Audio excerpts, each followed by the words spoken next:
Hello everyone, welcome to my YouTube channel. मेरा नाम है अनुपम त्रिपाठी और आज हम डिस्कस करने वाले हैं जो करंट डील होने वाली है इंडिया की SU-57E के बारे में।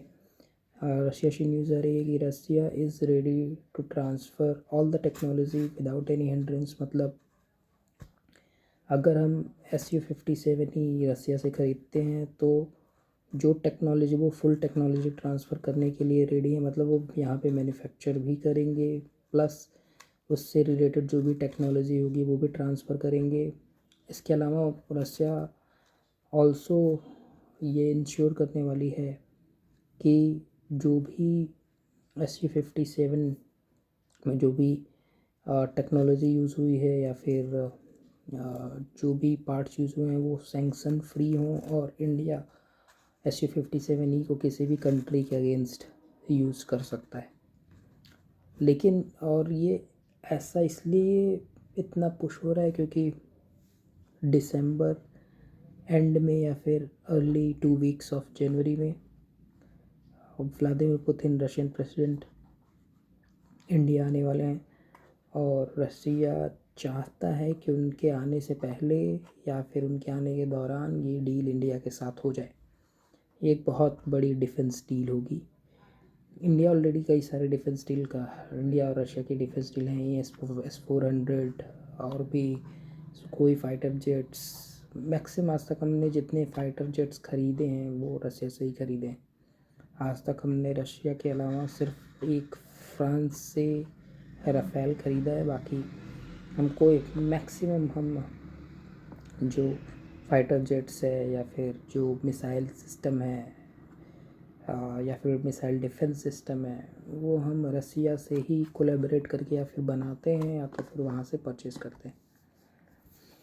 इसके अलावा एक और न्यूज़ आ रही है इन बिटवीन कि इंडिया ऑल्सो नेगोशिएशन में लगा हुआ है F-35 फाइटर जेट के का यूनाइटेड स्टेट्स के साथ।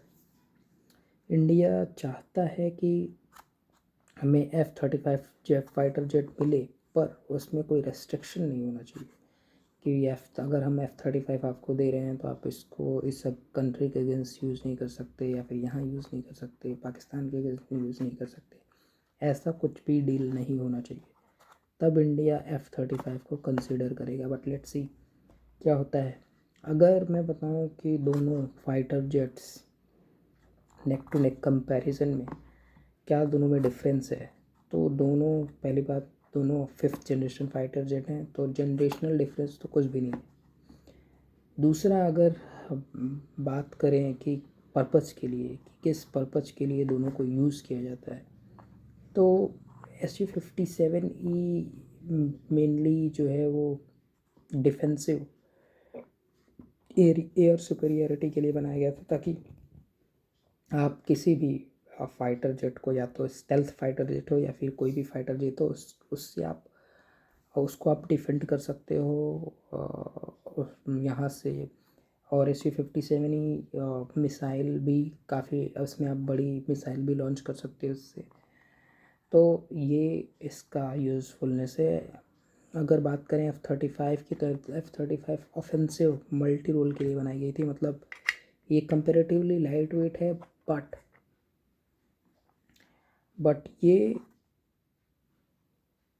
डिफेंसिव माइंडसेट से बनाया था कि आप कहीं भी दुश्मन के बॉर्डर में पेनिट्रेट करके उस पर अटैक कर सकते हो। इस माइंडसेट से बनाया गया है।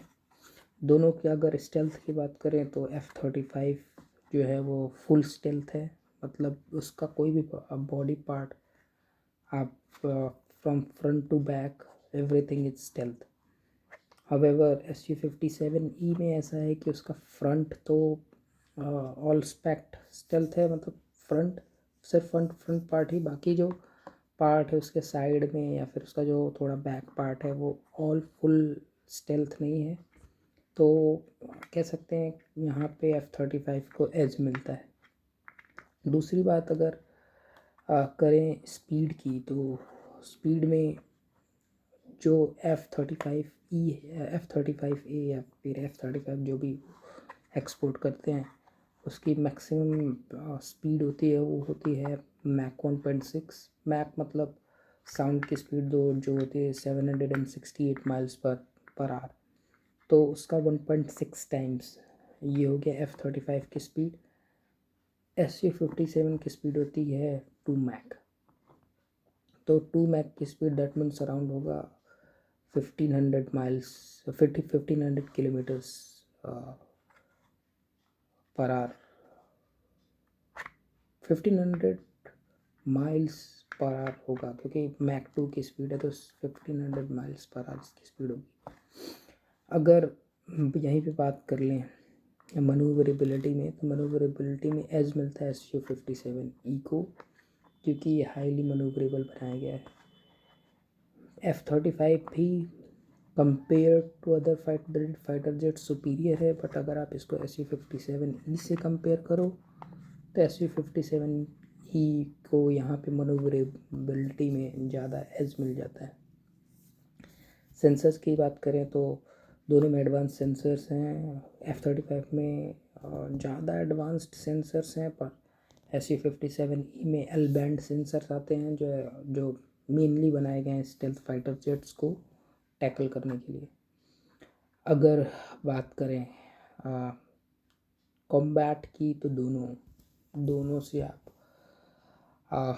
अच्छा कॉम्बैट कर सकते हो। कॉम्बैट टेस्ट की बात करें तो SU-57 में इतना कॉम्बैट टेस्ट हुआ नहीं है, क्योंकि आई बिलीव SU-57E का अभी तक यूज़ रशिया यूक्रेन वॉर में भी नहीं किया है, और F-35 का ऑलरेडी यूज़ यूक्रेन ने आई बिलीव कर लिया है, और भी F-35 जो है 18 कंट्रीज़ को US सेल कर चुका है, तो मोस्टली ये कॉम्बैट टेस्टेड ही है, और अब तक मतलब कॉम्बैट सुपेरियरिटी में ही इसको गिना जाता है। F-35 की काफ़ी सुपीरियर फाइटर जेट है।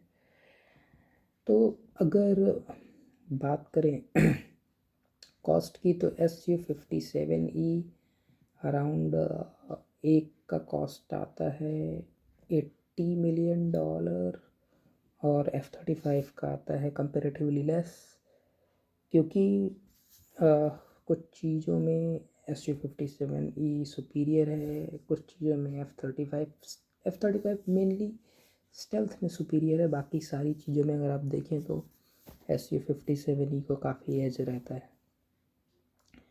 तो यही है, आप देखते हैं आगे डील में क्या होता है, इंडिया कौन सा फाइटर जेट चूज़ करता है।